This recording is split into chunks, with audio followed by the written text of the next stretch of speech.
Hi guys, so yan, nag-order ako ng tote bag tsaka yung patungan, yung laptop holder. Open muna natin tong laptop holder.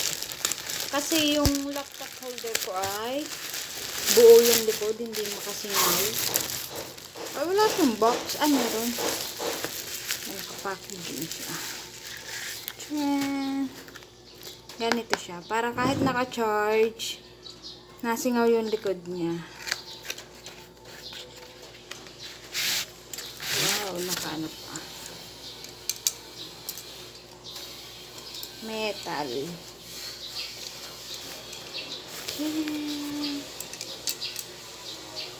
Ano ba to? Maliit ba? Okay na din. Basta nakakasingaw yung likod kasi sobrang nainit. Hindi naman kasi kami naka-aircon. Kaya kailangan pa singawin ang likod. Then, ito tote bag.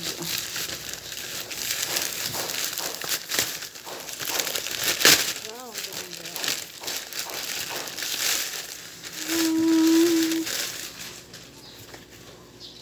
Ganda.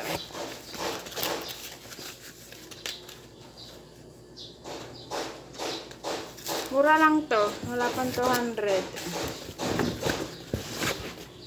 Mga gamit pag aalis.